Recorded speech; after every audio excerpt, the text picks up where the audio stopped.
Hello, I'm Eric Devin, and welcome to the Get French Football News Show, episode 83. Joining Philip Bargiel and I this evening is guest Andy Brassell of TalkSport. And before we get started, here is the latest from around Ligue 1. Lyon won 2-1 at Angers, despite a dominant performance from the hosts on Friday, moving clear into fourth place ahead of their match against Ajax on Wednesday. Monaco entertained Toulouse in Saturday's early match, and as they had against Dijon a fortnight ago, had to come from behind, but did win in stirring fashion, a 3-1 victory, keeping them top of the table. The multiplex was rather dull in terms of goals, but Metz got a vital home win against derby rivals Nancy to pull 6 points clear of relegation, while Bastia kept themselves provisionally alive as well, winning 1-0 over Rennes behind closed doors. Saint-Etienne kept their hopes of European football alive, if barely, in a 2-0 win at Guingamp, while late goal from Emiliano Sala saw it not frustrate Lorient in a 1-0 Breton derby, while Lille won 3-0 at Montpellier. On Sunday, Marseille kept up the pressure on the teams above them with a 5-1 win at Caen, a hat-trick from Florian Thauvin and a brace from Maxime Lopez leading the way. Bordeaux stumbled at Dijon, only able to earn a scoreless draw, but a point for the hosts sees them move ahead of Caen and out of the drop zone on goal difference. And at the Allianz Riviera, Nice won 3-1 over Paris Saint-Germain, the visitors finishing with 9 men. Superb goals from Mario Balotelli and Ricardo Pereira were the match's highlights, but Angel Di Maria and Thiago Motta were sent off late on in a feisty encounter that has likely cost Unai Emery the title and has somewhat had his job. In Ligue 2, wins from Amiens, Troyes, and Reims saw them stay alive in their push for promotion, while leader Strasbourg's 2-0 win over Le Havre has them 5 points clear of third with 3 matches remaining. That's all the news for now. Do be sure to follow us on Twitter at GFFN and visit our website, www.getfootballnewsfrance.com, for all the latest news and views on the world of French football. Welcome Andy Brassell to the show this evening, a journalist with a long and impressive resume who can currently be found on TalkSport, BT Sport, BBC, and The Guardian, among other venues.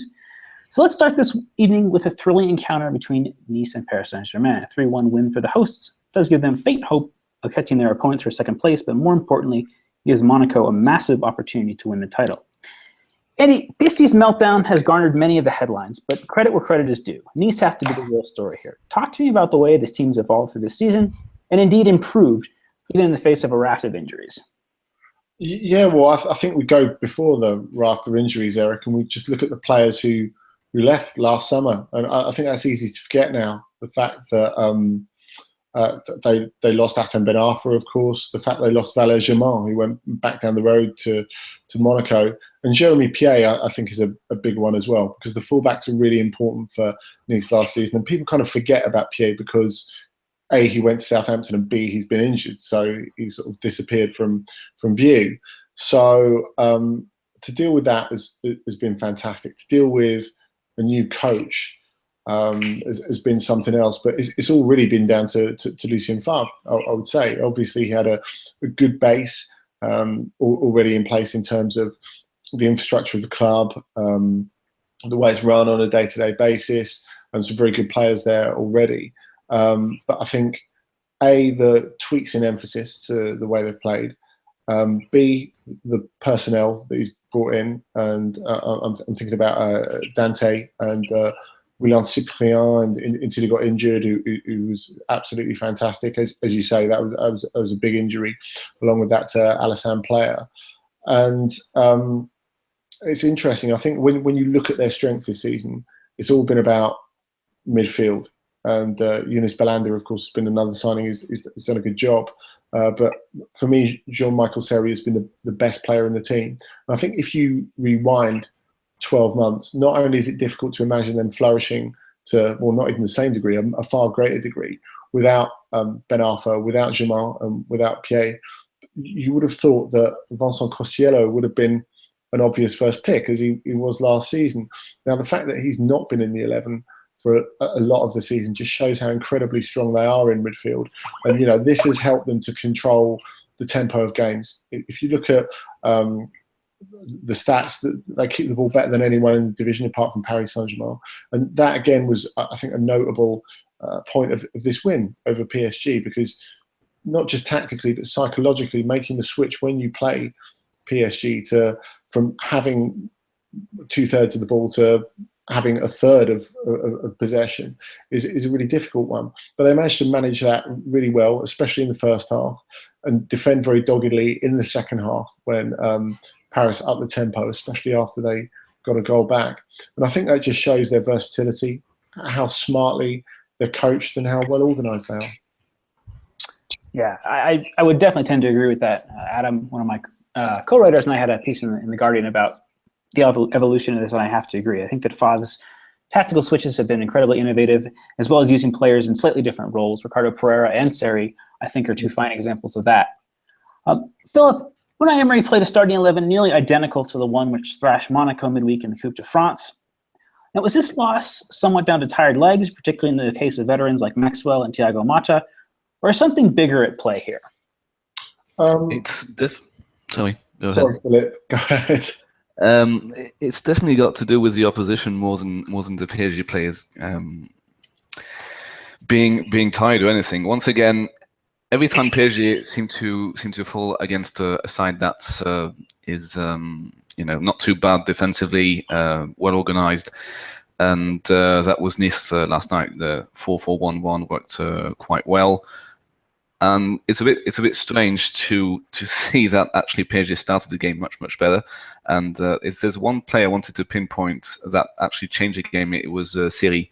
Seri actually started the game. He wasn't very good. He was losing the ball in very dangerous areas. But as the game wore on, he kept pressing the trio of Matuidi, Verratti, and Thiago Motta, who had a really awful game.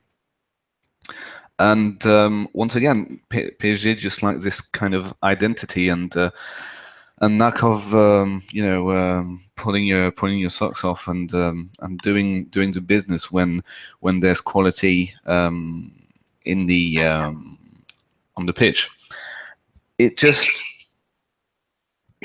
not it's very worrying for Unai because PSG were absolutely awful from open play, and the goal came from a Thiago Silva header, which was actually touched upon by Marquinhos. It came from a corner. There was a Meunier shot that came from a corner as well. There were a few chances where Calina had to take his take the ball, and it was just set pieces. And it just goes to show that from open play, PSG were just not good at all. Which was not really the case of Nice, who scored some fine goals, but yeah, something has to change. Massive squad reshuffle this summer, I think. Andy, what are your thoughts on PSG's performance and indeed issues that might face them going forward? Well, I think I'd agree with Philip. I think especially in the first half, they had so much of the ball and did so little with it is a real concern. Going back to rotation as well, I think it is quite unusual, especially the Maxwell and Thiago Motta thing. I tend to think with Thiago Motta, you're never going to get a lot physically out of him anyway, because he's a player who is an old 34. He's taken some big injuries, and I think you saw last season that teams were getting wise to his lack of mobility. So it's all about the players who are around him and them being absolutely tip-top. I thought Blaise Matuidi was very disappointing. And when that happens, that is always going to present a problem to Thiago Motta. Maxwell, I think, is worth pinpointing as well, especially with so much energy coming from Ricardo Pereira in the first half. I think that showed up the difficulty there. I mean, they didn't really need to play the full team that they did against Monaco, because the world and his wife knew that Monaco were playing reserves plus kids, mainly kids. So I think it's strange to hear Marco Verratti saying that Monaco had disrespected the cup and all the rest of it. You have to make difficult choices at this point of the season. That's a given.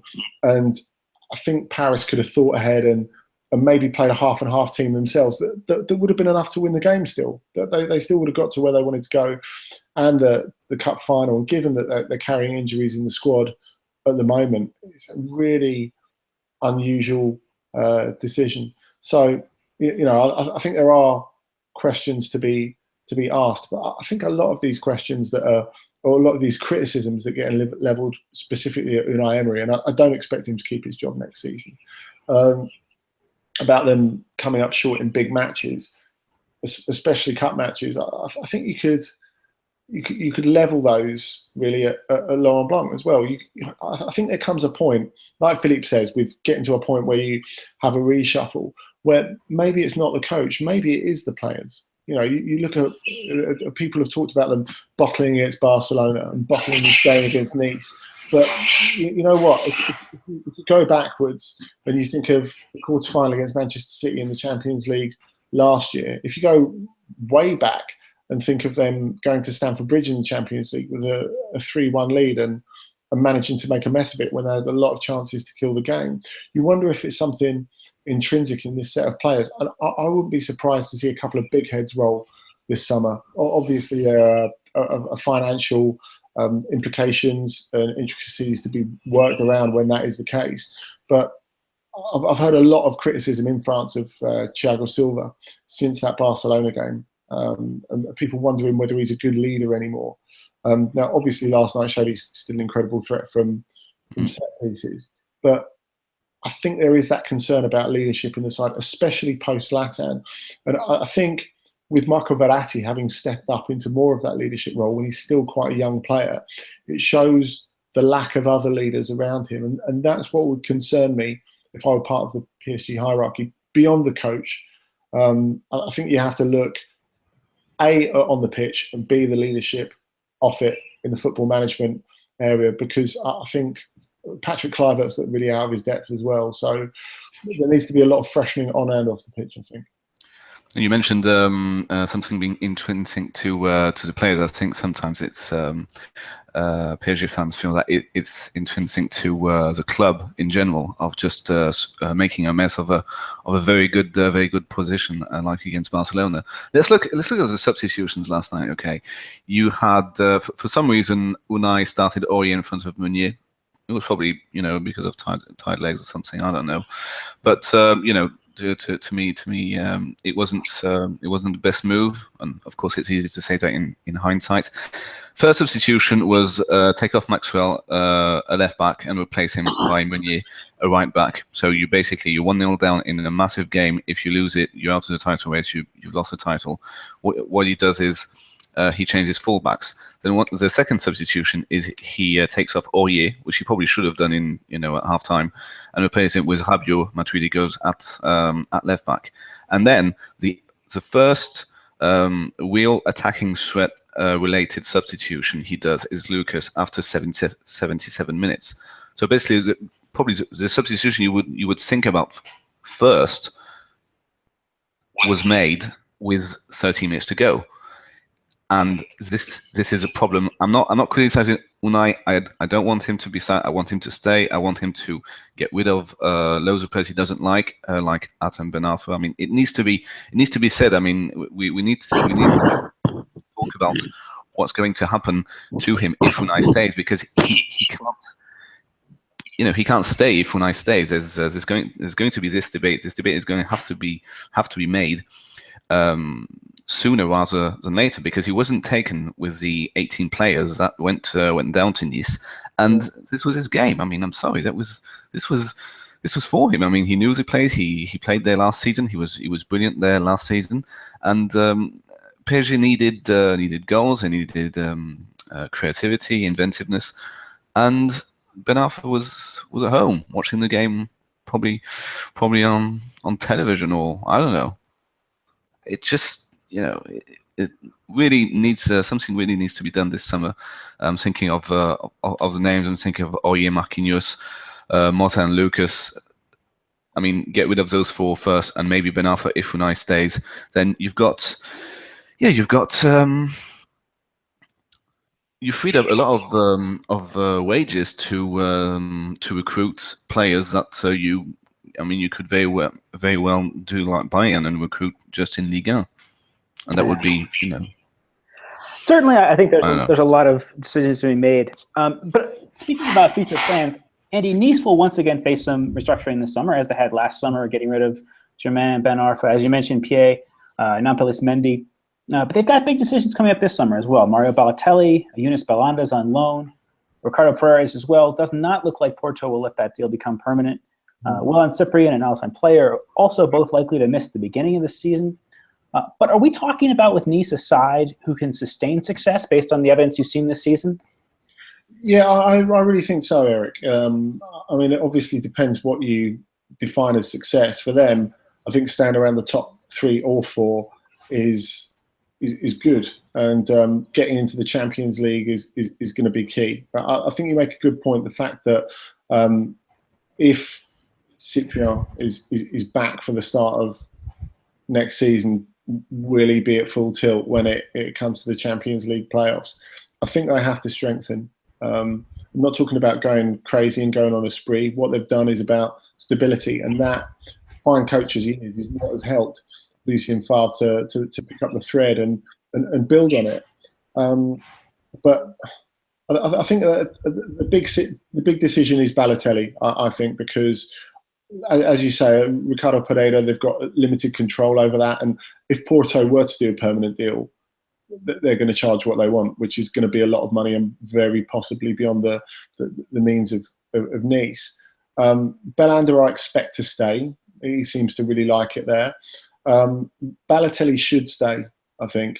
His only other option really is going to the Far East, because you look at the other clubs in Europe he could go to, because of the reputation he's got. And I don't think, whereas he's had his really great moments this season, I think the season as a whole, it wasn't a consistent season of rehabilitation as Atem Ben Arfa's was. So I don't think his reputation has changed that much to get him a move to a bigger club.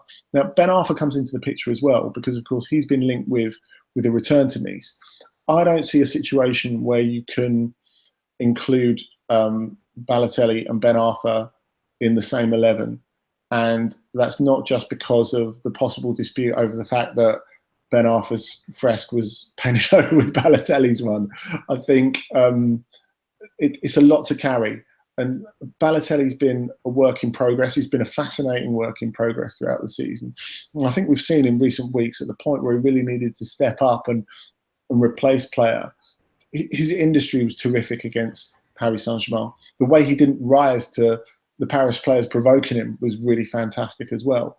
And if you can see that on a more consistent basis, well, he's got Champions League football to look forward to. It's something that he should be looking forward to. But if they can get him to stay, I think that's a real boost for him. It's a real boost for the club. But really, I think one of the key signings, obviously, that hasn't been talked about so much since Balotelli's garnered a lot of interest, has been Dante, of course. And someone like that, who's got that sort of experience, who's been a real leader, something that as we were saying, Paris have really lacked. If they can get more of that type of player, I mean, obviously Luis Gustavo was a player who was linked. He's at the end of his tether, I think we've seen from the weekend's events at Wolfsburg. And we know that Nice can carry like fairly sizable wages since their Chinese takeover. So I think he would be an interesting one, and that's the sort of area that they should be looking at, seeing as they've already got a load of terrific young players of their own. Is Sarr injured? Sarr has not really played since the loss to Monaco. It's a loss of form, a matter of Favre wanting to protect him. I was going to say he's. I mean, for standing, Paul Bess has been actually quite good. I mean, he's made a couple of mistakes early on in the game, just like Seri, but he was quite instrumental in the sendings off. And he showed all his experience. I just wanted to put that into heart. I thought it was good that such an experienced guy had the necessary expertise to perform well in a game of the magnitude of last night. All right, turning our attention now to the Champions League, just before we head off, Andy. Monaco host Juventus on Wednesday. Kamil Glik has marked the Italian side as favourites, and Timothy Bakayoko is out with a broken nose. Monaco have impressed in their progression to date, but if we're being honest, the defenses they've faced have been pretty poor in Manchester City and Borussia Dortmund. Juventus are certainly a different animal defensively. So what hope can Monaco fans have ahead of this match? It's going to be tough. I don't think there's any doubt about that. And Juventus are favourites for a reason. Because Juventus are not just really defensively sturdy, but ever since the days of Antonio Conte, actually, a lot of what they've done has been about physical power, has been about grinding teams down in the last 20 minutes and being able to outlast the opposition. For that reason, I think it's hugely important that Bakayoko's fit. Fabinho, of course, directs the traffic. He makes it all happen. But Bakayoko's power and ability to keep them in the game, I think is going to be really important. João Moutinho just doesn't have that level of physicality, so I think that could be big. But I mean, it's coming at the best possible moment for Monaco. Of course, there's the fact they've played a lot of games, but I think they were wise, as I said before, to make those heavy rotations for the Coupe de France semi. I think you have to sacrifice something, as I said. And I went to meet Mbappe and Bakayoko last week, and there's just such a togetherness and excitement in this squad. You know, they're really running on adrenaline. So you can say that they're less experienced than Juventus. Well, Juventus aren't hugely experienced at this level of the Champions League. You know, it's not like they've qualified for 10 seasons in a row, and before the 2015 final they were really feeling their way back into the Champions League under Conte. I think it's interesting because enough of those players were about in the quarter-final against Juve in 2015 for them to have a flavour of what to expect. And you have to say, a not as good Monaco team at the moment made it very, very close in that quarter-final. I was at the second leg of that. And if they'd have scored in the first 30 minutes, I really think they could have gone on to win the tie and get to the semi-final that time. So they can take hope from that as well. And I just think the main point is obvious, but is Kylian Mbappe. He's just in such terrific form at the moment. He's absolutely walking on water. And talking to him, I was saying about how it's been a long season, of course, starting with the Euro under-19s, and he replied, well, I don't feel like that because I just love playing football, and it's all seemed to go in the blink of an eye. And so I think that's representative of the squad. You know, I think they've learned from what happened at Manchester City defensively, as you say, and I don't think Juventus are going to have quite the physical power of City going into that last 25 minutes of the game. But I think that they've learned a little bit about game management, and that showed in the second leg against Dortmund, because it looked like a really comfortable win. If you look at it 6-3 on aggregate on paper, it looks like a breeze, but they were never safe until Germain and Lars rickened them and scored the final goal. So that they were able to dig in and cope with that when Dortmund were throwing everything at it, albeit it was a very unusual atmosphere to the tie of the two legs for obvious reasons. I think shows that they're learning on the job, and of course with their firepower, you can't count them out. All right. So, Philip, how do you see this shaping up? Do you care to give us a prediction? I would say that I maybe fancy a narrow Monaco win from the first leg or a score draw. I think Juventus will win over the two legs, and I think it'll end up being a Real Madrid versus Juventus final. But I mean, the quarterfinal, semi-final I'm thinking of is the Monaco-Juventus one from 98. I'm hoping for that sort of entertainment, the sort of entertainment that we got in the second leg of that when Henry and company were throwing everything at Peruzzi. And if it can be something like that, I mean, even if it doesn't turn out as they want it, we'll be entertained.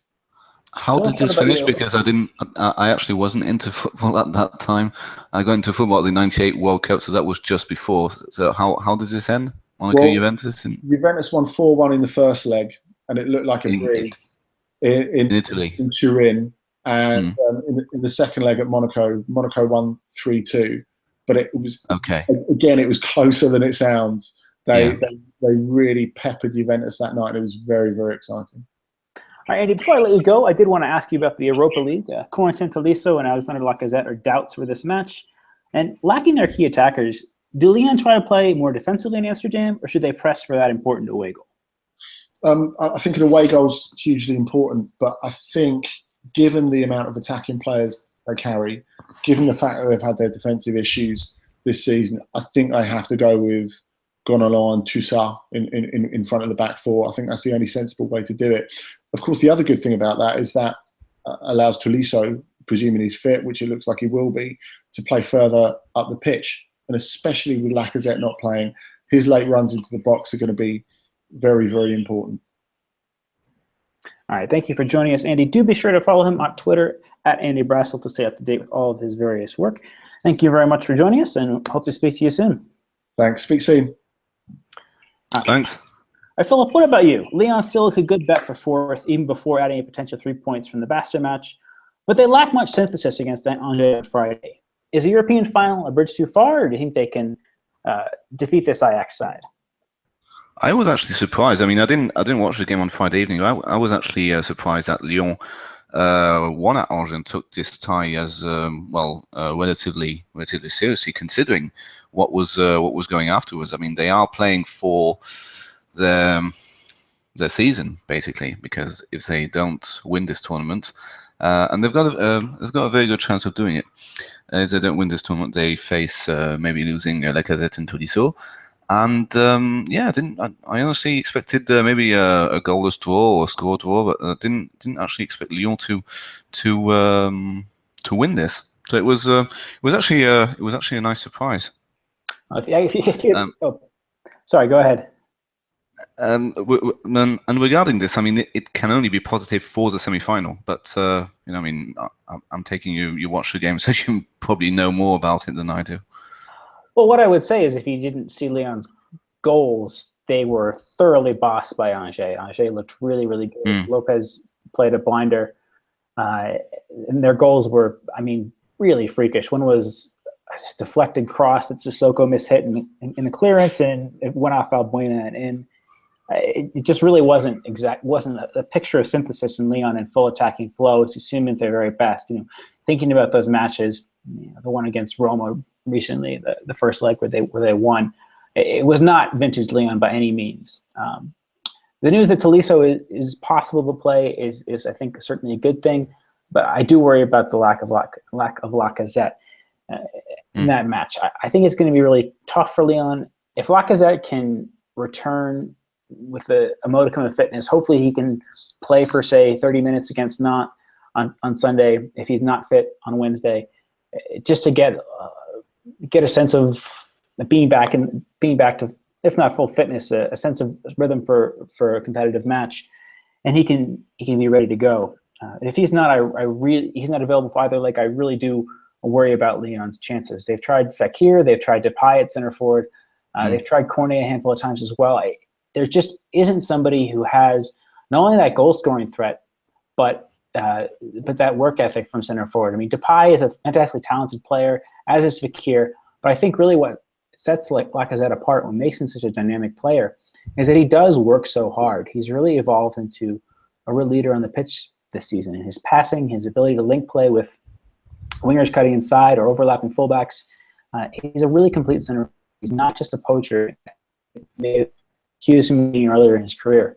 And without that, I really do worry how we'll set up. I mean, I would guess that Fekir would start at center forward for this match, probably Valbuena on the left, Cornet on the right, and a 4-2-3-1 if Tolisso is fit. If Tolisso is not fit, I would probably look for a 3 with Jordan Ferry and Lucas Toussaint playing as box-to-box midfielders. But it's certainly going to be a very tough ask for Lyon. So the other question I wanted to ask you, though, Philip, are Lyon going to be able to sustain the sort of success as that until Tolisso go? The club have always turned players over. We're thinking back to the likes of Essien, Benzema, even Gomes, Lisandro Lopez in more recent years. But they don't, as I just mentioned, seem to really lack a suitable alternative for Alexander Lacazette. Is there anybody you could see in particular coming in as a replacement for him, whether from France or abroad? For Lacazette, you mean? I mean, is there a player that you would see being a good replacement for Lacazette, either in Ligue 1 or abroad? Well, some some names spring to mind, like Mbappé Lotin or something like that. But it might be a bit expensive. Well, first of all, he's not gone. He's not gone yet. But there are some players in Liga, and I truly believe that we've had a very, very good season, better than the Premiership, I would say. And it doesn't really strike me as like Liga are going to get pillaged by the Premiership, just like every other year. My favorite, or more realistic one would be Luis Juni from Dijon, who is not bad. Of course, he's no Lacazette. There's Arsene player who plays at Nice. It could be a return for Bafétimbi Gomis, but again, it depends how much money Olas is ready to put, how much of the Lacazette money Olas is ready to put in. But I think for 10 million he can find something quite suitable. There's also Mukanju could be playing on another level, probably not centre forward. Like there's Alain Saint-Maximin is probably going to get relegated with Bastia, who's going to want to stay in the French first division. So that could be a good move for Lyon too. I don't see why Lyon have to look abroad for this one, and if it's to replace Lacazette or Tolisso. I think Liga has a lot to offer, and that if Lyon are serious about making it back into the top three, and it's going to be tough, it's going to be extremely hard for them. Next season is a big season, and I think even before making those projections, I think we need to know if Genesio will still be the coach next season. That's a big question, I would think. Big question. I would tend to that would be the case. Another player that has been linked, I think, is Anthony Martial, whether on loan or I think is more likely given how much his purchase price was for Manchester United. What would you think about a return from Martial to the Parc OL, and having been an academy player there before being sold to Monaco? Well, I think it's quite. It looks on the books, doesn't it? Because he's not had a great season with Manchester United. He's not having a great relationship with Mourinho. It does look, it does look likely. It would be a massive. Well, there's proves that his transfer fee was a massive waste of money on Manchester United's part, and great businessmanship by Monaco, who may well strike a couple of more deals like that this summer. But yeah, it does. It does look likely. But would that be like for like replacement? Because we've never seen really him thrive that much. He was. I think he would have a field day this season with Monaco, and he probably left a bit maybe a season too soon. But it would be interesting to see him given the number 10 from Lacazette straight away. So you sell Lacazette and you buy Martial from Manchester United. That would be quite interesting to see, because he can play on the wing as well. To be seen. I mean, how many actual seasons has he had being the main man up front? One? Half of one with Monaco, I would argue. So we just don't know. Quite an exciting prospect, this.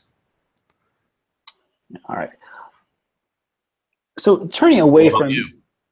No, I think Martial, if Lyon do have the money as a result of this Chinese investment that they received earlier in the season, I do think that Martial makes the right pick. I think that given that he has experience playing in that 4-3-3 at Monaco centrally, that was a team that wasn't quite as attack-minded as Lyon, but did require Martial to do a lot of the little things that dirty work that I mentioned Lacazette's become so adept at. He does have that in his locker, and I think that would really go well for him. I don't know that he'd be quite as prolific as Lacazette, but if you could get 15 or 20 goals from him, I think that a full season of Depay, Fekir continue to work back to fitness, I think Lyon would be all right.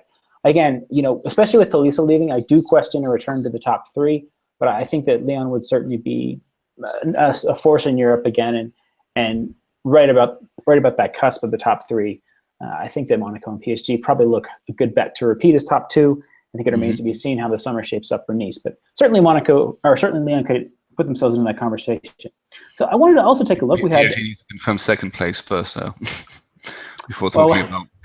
Well, let's see how the summer goes. I mean, there's a lot of players that PSG, again, there's a lot of players that I think they could sell for a very good price, and that could really shape things. The likes of Verratti and Marquinhos and Aurier, for example, I think could all fetch really hefty fees, could give PSG more power than they had thought. But let's look now at the Trophée UNFP. Adam and I briefly touched on this, but I wanted to get your take on these, Philip. We'll go through each category and speak about potential omissions and who you'd like as a winner. First of all, for young player, we have Kylian Mbappe, Adrien Rabiot, Thomas Lemar, and William Cyprien. Any objections to any of those, and who would you have as a winner of those four? If I say Rabiot, do you believe me?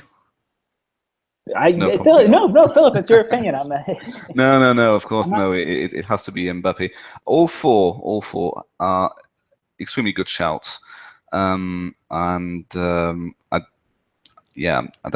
I don't see any omissions, to be particularly honest. But yeah, it has to be Mbappe. It's always it's a bit boring to say, well, he's been whipping defenses to shreds left, right, and center in France and in Europe. So it's a bit obvious to say Mbappe, but the guy, the kid is so good that it just has to go to him, in my book. Yeah, I would agree. There have been some folks that said maybe picking Rabiot is courting controversy given how much time he's missed through injury, and that maybe his French caps were prejudicing people. Some people I've seen mentioned Issa Diop, for example, or maybe Mukhtar Diakabi says some younger defenders. I think that they've had a lot of those. But I think I certainly have to agree with you. Kylian Mbappe has been a phenomenon this season. I mean, he's the most talked about young player in Europe, and when you watch him play, there's just this, as Andy rightly said, there's this drive, there's this enthusiasm, there's this energy, and it really is tremendous to watch him play. We saw that on Saturday against Toulouse. If you watch that match, there was, even after going a goal down, there were a few wobbles from Monaco in that match, but I think once you saw Mbappe get on his horse, there was never any question that his will to win and his challenge is really incredible. I feel really bad for Lemar and Cyprien, though. I mean, I'm talking as if Mbappe has already won it, but I'm pretty sure he has already. I would feel pretty bad if I were Lemar or Cyprien, because they've had fantastic seasons, absolutely amazing seasons for their age. And yeah, if Mbappe wins, it's pretty harsh on both of them. Yeah, well, Lemar was shortlisted last year, of course, but Ousmane Dembele won, so he's the bridesmaid two times running. Manager of the year, I think we have three very solid candidates in Lucien Favre, Leonardo Jardim, and Jocelyn Gourvenec. And then we have Unai Emery. What is your take on those four? If you disagree with Emery being a nominee, who might you want to replace the PSG manager? I disagree on Emery being the manager. I'm not quite sure what Gourvenec is doing there either, even though I think he's been okay, I would think. I would actually put Rudy Garcia of Marseille, because he's had a tougher time. Marseille is a hard place to come. There's a lot more pressure. The fans have much more power, much more polling power than at Bordeaux. So yes, Bordeaux have been unbeaten for 3 games, now 4 games, but they're still quite convalescent from the Blanc years. I don't find them particularly appealing to watch. I know it's not everybody's opinion, but yeah, to me, it's between. I'm not quite sure what these two are doing, except that maybe it's a lack of a better option. But I would actually put Rudy Garcia in that bracket, because he's not done that bad a job, and yeah, obviously it's between Favre and Jardim. So both of them have actually built a side despite losing very important players in the summer. When you take Jardim, he's nurtured Bernardo Silva, he's nurtured Lemar. He told Mbappe, okay, you're a brilliant player, you can go and have some fun. He's doing it. Falcao is probably having one of his best seasons in his career. Good, very, very solid summer acquisitions in Djibril Sidibé, Bernard Mendy, Camille Glick. He got Jameson from Brazil. I mean, he made this team, and to me, he should win it. Favre is a very, very close runner-up, though. He lost Ben Arfa. He replaced him with Belanda. He actually, Coutinho had a fantastic season last season, but he said, no, you're going on the bench because Rémi Walter is better. Alassane Plea is twice the player he was last season. Balotelli, not that bad, all things considered. So yeah, it's between the two of them, and I would have to go for Jardim for the sheer quality and how he's transformed the players that were in Ligue 2 a couple of seasons ago. But both of them, I mean, it's so close. Yeah, I would agree. I mean, two really, really outstanding managers. I think along with what Julian Nagelsmann's done at Hoffenheim, we would have to say are three of the most exciting managers two of the three most exciting managers in Europe are in France. For me, I do want to give a little bit of love to Jocelyn Gourvenec. I think that he's perhaps been a little bit maligned. Bordeaux had a really middling start to the season. He was irrationally, to me, giving a lot of time to the likes of Jeremy Menez and Diego Roland without much end product. But since he switched tactically to a 4-3-3 away from the diamond, and he's given all these young players a chance, the likes of Valentin Vada, Gaetan Laborde, Francois Camano, Malcolm, even Sabali and Gaik to some extent.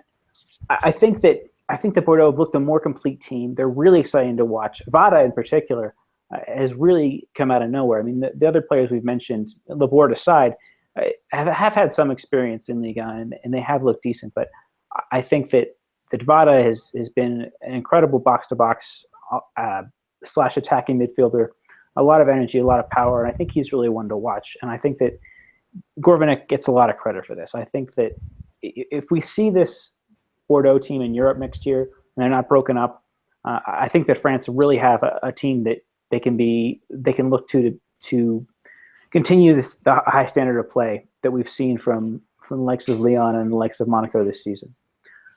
Player of the year, we have Bernardo Silva, Edinson Cavani, Alexandre Lacazette, and Marco Verratti.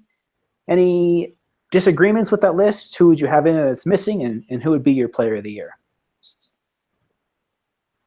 I would have the whole squad of Nice and Monaco in there, so it's a bit of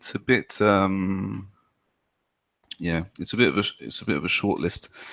It's not much of a short list actually. Bernardo Silva, I agree with. Cavani, Lacazette for the sheer amount of goals they've scored. Marco Verratti, yeah. Okay, it's not been his best season.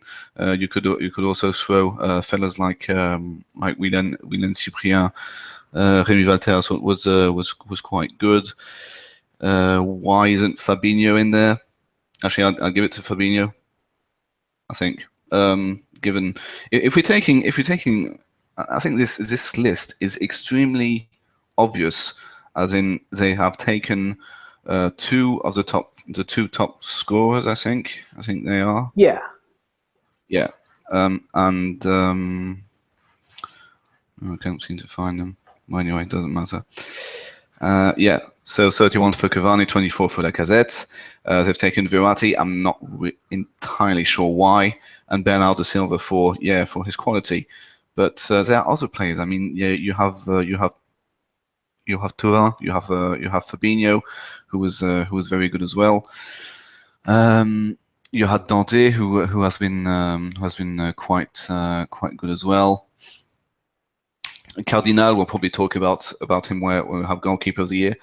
I'm going to give it to Fabinho, and I'm not quite sure why has not been picked, because he's been such an inspiration to the whole league and how he can transform the game.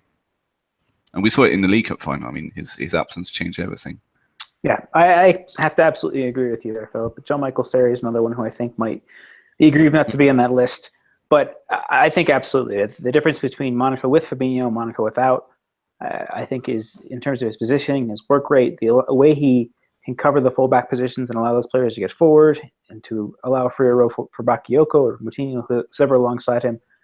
He's a really complete player, an incredible workhorse, and he definitely makes Monaco tick. So I agree with you. He is a big omission. For me, he would be my player of the year. So goalkeeper of the year, as you rightly mentioned, the short list is Baptiste Rene, Kevin Trapp, Daniel Subasic, and Anthony Lopez. And you mentioned Johan Cardinal. Any other omissions there, and who would win your vote? Ruffier. Actually, Ruffier is an omission. It's not particularly someone I think would deserves to win this. Hands down. Rene is he's been quite good actually. Trapp, really. Not really. Subasic Lopez, and to me it's between Trapp, Subasic Lopez. Subasic Lopez, Cardinal, and Ruffier. There's a bit. Any love? Sorry, Johan Pele from Marseille. Any love for him? I mean, I'd certainly go for Johan Pele above. I certainly put Johan Pele in that list in place of Kevin Trapp. Just, I mean, I'm not quite sure.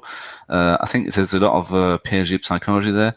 I honestly, in terms of speaking of psychology, with the hard time he's had, I think Anthony Lopez has had a very hard time with all the games being stopped against Besiktas. The incident at Bastia. It's maybe of a lame excuse, but I'm actually willing to give my vote to him. To Lopez, because he was to Lopez, because he was only second best in the first half of the season to Ruffier, and we all agreed on Ruffier. If you remember our pod, late 2016 or early 2017 it was, we all agreed on him, and Lopez was a close second. As it turns out, Ruffier has not had. He's still been absolutely brilliant, of course. But I'm thinking Lopez, given what he's learned, what he's been through, I think he's managed it very, very well. And a lot of players would have probably not have managed it all that well. So I would give it to him, even though the reasons are not exactly professional, so to speak. No, Philip. I think that's certainly a valid point. I mean, and again, who knows how the minds of voters are swayed on these things? They could be thinking along the lines of you. I would personally say, as a Lyon fan, I think that Lopez is actually not quite at the same level he was either in the first half of the season or last year at present. Mm. But I do think that, for me, I think it has to go to Rene. I think that he's been absolutely fantastic this season, and I think that he's the kind of people will make the argument, okay, well, he looks good because he's kept busy. Well, I mean, yes, that's true, but I think that he's also had to overcome a lot in terms of relegations, not being able to make it with teams. He had that big move to Lorient, but he couldn't beat out Lecomte. So he's overcome a lot in his career in terms of having a somewhat itinerant career, but he's really found his place with Dijon. He's really done a good job keeping them in a lot of matches. I think about a recent match with Marseille and how well he performed there. I mean, he's a really impressive player, and I think he deserves the nod from me. Our final LFP award is Best Frenchman Abroad. We have Antoine Griezmann, Ousmane Dembele, N'Golo Kante, and Karim Benzema. What are your thoughts on that list, and who would you have as the winner? I have no idea. Dembele has certainly been an inspiration. Not an inspiration. It's he's looked to be a very important part of the Borussia Dortmund side. We saw that in the second leg of that Champions League tie against Monaco. Griezmann, arguably, to me, the best Frenchman in La Liga. He's made Gamero thrive a lot, I think, and he is the as well. He's on 16 goals. He's the fourth highest goal scorer in La Liga. Kante won some kind of award, some PFA award. I'm not quite sure what it was. And there was actually a very, very good article written about his how he was brought up, how he went up to Boulogne, then Caen, and there was Leicester.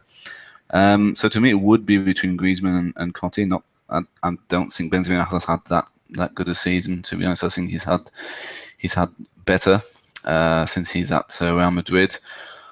Just for thing is, I really haven't been watching the Premiership as much as La Liga for very very personal reasons. Is that I can watch La Liga for free. I have to stream the Premiership.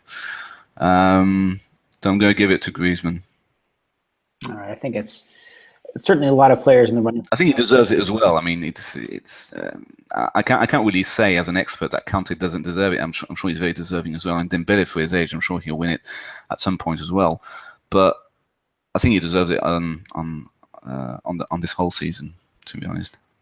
Yeah, it's certainly a compelling choice between Dembele, Griezmann, and Kante. I I would count this the mention of Gamero. He's not someone I'd seen mentioned. Hugo Lloris, I think, has been the player who's been the most mentioned as being an admission to this award. But I think your point on Gamero is certainly well taken. He's made himself a regular for France again, and he's been a really key part in helping Atletico sort of subtly reshape their ethos. So, wanted a couple brief questions here to wrap the show up. Metz had a massive Derby win, and they're now 6 points clear of the drop. Like Angers and Nantes, their move up the table has been coupled with a more progressive style. Diabate is the focal point, the likes of Nguet and Sarr on the wings, Renan Kohab is a sort of attacking / box-to-box midfielder. Is this a lesson for more promoted sides to follow? And that is, in terms of being more proactive as being a key to staying up? And following on from that, is the difference in style between France's two professional divisions something you sees changing soon? A trickle-down effect. We've had more attacking play in Ligue 1 this season. You think that's something that can start to translate into Ligue 2 as well? I think it has, actually. Having been to Ligue 2 grounds a bit this season, you can definitely see some kind of difference between this season and last season. It's not just in the top division. In Ligue 2, there's been much more goals. I mean, I've been to a game where it was 4-3 in a division. Sorry, that is often being heralded as the most boring and goal shy in the history of the world. So having been there, I think there's definitely been some emphasis on attacking. I mean, don't get me wrong, there are sides that are very boring to watch, like Lens and Reims. But there are some sides that are very adventurous, and I think this is quite good. The defending is not. Sometimes Strasbourg's defending is extremely poor, and it can have that type of effect. But something is changing. See what I mean? I mean, Nancy, the sides like Nancy, Metz. I didn't watch them there the whole time last season, but it doesn't feel like they were, getting lots of goals in, having some great games. But I think it's the general emphasis of France, of French football in general, that's been just things that are going better. So maybe it's PSG coupled with Monaco having a lot of money, the market being less tight. The academy is having more money to fetch their young stars. So I don't know, but I believe it's not just in Ligue 1, and it's been quite a joy to watch. Also in Ligue 2. I certainly think we look back to our Ligue 2 show, which it's on SoundCloud, it's on iTunes. If you want to take a listen back to that from last Thursday, we had on some great guests, and they mentioned that as well. They cited Amiens and Nîmes, or two teams in particular. They cited as being really attractive, and lo and behold, those teams are battling for promotion as we. Yeah, very insightful comments on Nîmes. I found. Yeah. So again, please do follow that. It was with Will Gain, Max Quelch-Wools, and Steve Wiss. 3 great guests there. Finally, let's take a minute to mention the race for Europe, which is really tight. I think we can assume that PSG will beat Angers in that Coupe de France final, but again, Angers have punched above their weight on more than one occasion this season. They did draw with PSG early in the season. So perhaps 5th place will be the limit. Marseille, in this race for Europe, got a massive win as they 5-1 over Caen as they try to chase down Bordeaux and Lyon. But they have Nice and Bordeaux themselves in their next 2 matches. And the question for you then, Philip, is do Marseille have what it takes to catch Bordeaux? And which side would you like to see in Europe next season? Well, I don't want. I'm starting to repeat also the same thing every weekend, but I don't want Saint-Etienne in Europe. It doesn't look likely, as the manager has actually said he's not going to stay for next season. Let's look at it. I would actually like Marseille to represent France. The run-in is not that easy because they are hosting Nice, but Nice season is not done dusted. Maybe they want to actually pick that second spot from PSG, but the South Coast derby is generally very heated affair between those two, Marseille versus Nice. Then they have to go up and go to Bordeaux, and I think that will be the decider. I think they can make it. Given that if Bordeaux don't win at Saint-Etienne next week, and Bordeaux also have Lorient away on the final match day, it'll be between, obviously fifth will be between those two, as I reckon Lyon will get the 3 points on for what happened in Bastia.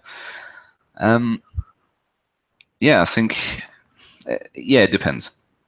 It depends what happens at Saint-Etienne, and also if Marseille can beat Nice, which I think they can. I mean, it's possible.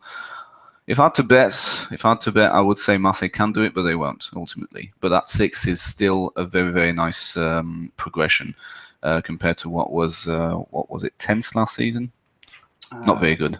No, it was certainly mid-table. I don't know the number off the top of my head. Yeah, I think you. It was 13th actually.